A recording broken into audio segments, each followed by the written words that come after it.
Good morning, students. Welcome to online classes. Saint Angel Public School, Bagpat, Standard 10th, Subject SST, Unit Civics, Chapter Name Federalism. जो last video थी उसमें हमने study किया how federalism is practice in India. तो उसमें point number 1 था हमारा linguistic states के बारे में। तो भारत को इंडिया को एक फेडरेशन बनाने के लिए राज्यों का गठन किया गया, राज्यों का निर्माण किया गया आज़ादी के बाद। और भारत में जो राज्य बनाए गए वो राज्य बनाए गए भाषा के आधार पे। हालांकि इस बात को लेकर कुछ नेताओं को डर था कि ऐसा करने पर देश में जो यूनिटी है उस पर इसका बुरा असर पड़ेगा, लेकिन ऐसा नहीं हुआ। अब पॉइंट नंबर 2 देखते हैं, लैंग्वेज पॉलिसी, भाषा नीति। In 1956, an act was passed by the Sri Lankan government to recognize Sinhala as the only official language.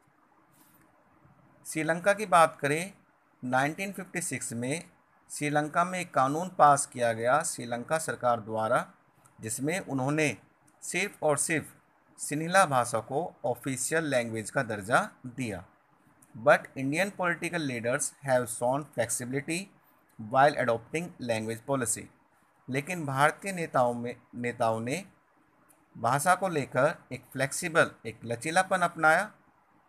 Indian constitution did not give the status of national language to any of the language. भारतीय संविधान में किसी भी भाषा को राष्ट्रीय भाषा का दर्जा नहीं दिया गया। Though Hindi was identified as the official language, but the central government has not imposed Hindi on state where people speak different language। हालांकि हिंदी को एक ऑफिशियल लैंग्वेज का दर्जा दिया गया है, लेकिन जो सेंट्रल गवर्नमेंट है वो किसी भी ऐसे राज्य में जहाँ पर हिंदी का इस्तेमाल नहीं किया जाता या वहाँ के लोग हिंदी कम बोलते हैं, वहाँ पर हिंदी को ज़बरदस्ती नहीं थोपा गया है।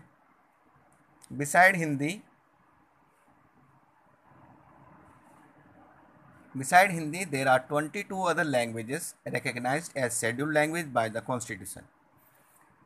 हिंदी के साथ साथ हमारे देश के संविधान में लगभग 22 भाषाओं को शेड्यूल्ड लैंग्वेज की कैटेगरी में डाला गया है, यानी कि हमारे देश में लगभग 22 भाषाएं हैं जो ऑफिशियल लैंग्वेज की कैटेगरी में शामिल की गई हैं। Most of the state have their own official language which is used in the offices. ज़्यादातर भारत के राज्यों में जो भाषा वहाँ पर बोली जाती है उसी का इस्तेमाल ये लोग अपने दफ्तरों के कामकाज को पूरा करने के लिए करते हैं। जैसे फॉर एग्ज़ाम्पल अगर हम बात करें उत्तर प्रदेश की, तो हमारे यहाँ पर हिंदी भाषा ज़्यादा बोली जाती है, तो यहाँ पर हिंदी को ऑफिशियल लैंग्वेज के तौर पर इस्तेमाल किया जाता है। जितने भी सरकारी विभाग हैं, दफ्तर हैं, वहाँ पर सारा कामकाज हिंदी भाषा में किया जाता है। Since independence, Indian leaders have adopted a very cautious attitude in spreading the use of Hindi। आज़ादी के बाद से हमारे देश के जो नेता हैं उन्होंने हिंदी के प्रसार को लेकर बहुत ही सुरक्षापूर्ण तरीके अपनाए हैं। According to the Constitution, the use of English for official purpose was to stop in 1965। हमारे देश के संविधान के अनुसार 1965 में इंग्लिश भाषा को ऑफिशियल लैंग्वेज की कैटेगरी से हटाना था, which was not liked by some of the state. लेकिन जब इंग्लिश भाषा को हटाने की बात आई तो भारत के कुछ राज्यों ने इसका विरोध किया। So the central government responded by agreeing to continue the use of English among with Hindi as official language. तो हमारे देश की सरकार ने, केंद्र सरकार ने, सेंट्रल गवर्नमेंट ने उनकी बात को सुना और इंग्लिश भाषा को ऑफिशियल लैंग्वेज की कैटेगरी से नहीं हटाया, बल्कि इंग्लिश और हिंदी दोनों को ऑफिशियल लैंग्वेज के तौर पर इस्तेमाल करने की अनुमति दी गई। नेक्स्ट है हमारा सेंटर स्टेट रिलेशन, केंद्र और राज्य के बीच के जो संबंध हैं उनकी बात करें। Improving the centre state relation is another way in which federalism has been strengthened in practice. तो केंद्र और राज्य सरकार के बीच के जो संबंध है इनको बेहतर बनाकर भी हम जो फेडरलिज्म है उसे और ज़्यादा मजबूत और बेहतर बना सकते हैं। दो Indian constitution has demarcated the power of the union and the state government, but still the union government can have influence over the state in many ways. हालांकि हमारे देश के संविधान के अंदर सेंट्रल गवर्नमेंट और स्टेट गवर्नमेंट्स की जो पावर हैं वो साफ साफ मेंशन की गई है, लेकिन फिर भी देखने में आता है कि कुछ राज्यों के अंदर जो सेंट्रल गवर्नमेंट है वो राज्य सरकार पर अपना प्रभाव बना के रखती है। To understand the concept let us take situations. तो किस तरह से वो प्रभाव बनाती है उस चीज़ को समझने के लिए यहाँ पर एक एग्जांपल दी गई है। Suppose party A is ruling in the centre and the same party has it government at the state level.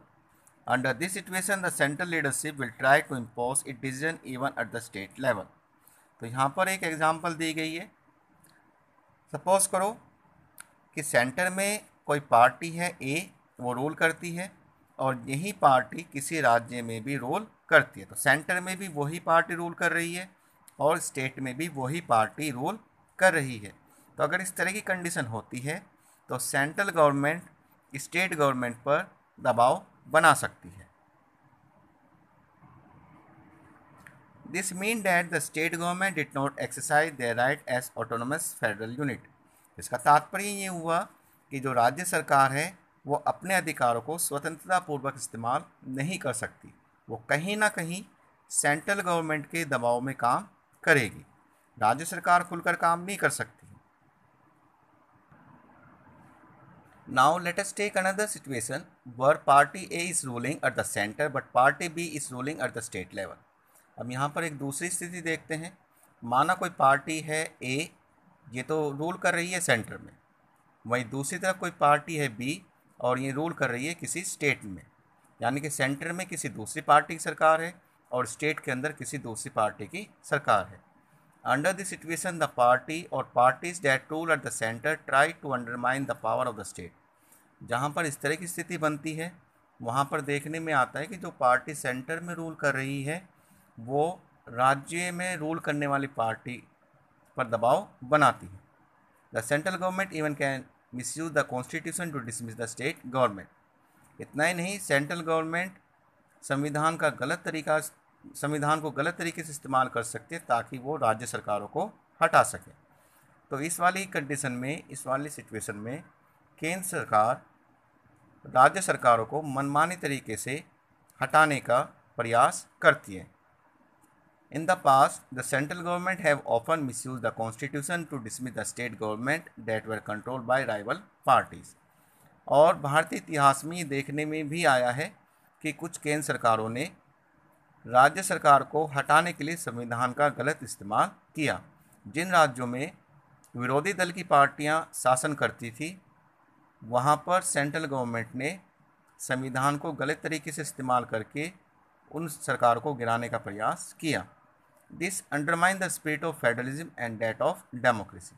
और ऐसा करना फेडरलिज्म, संघवाद एंड डेमोक्रेसी और लोकतंत्र दोनों के ही विरुद्ध है।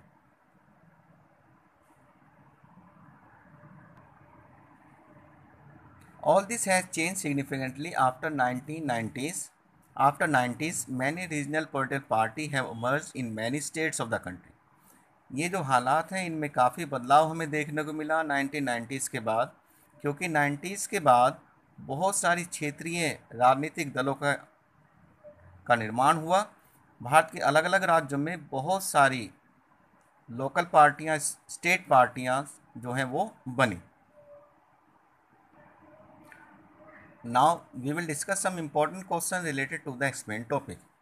Question number first, which language was recognized the only official language in Sri Lanka? Question number 2, did the Indian Constitution give the status of national language to any of the official language? Question number 3, how many languages are recognized as scheduled language by the Constitution? Question number 4, in which year the use of English language for official purpose was to stop? We will discuss the chapter further in next online class. Till then, stay connected. Have a nice day. Thank you.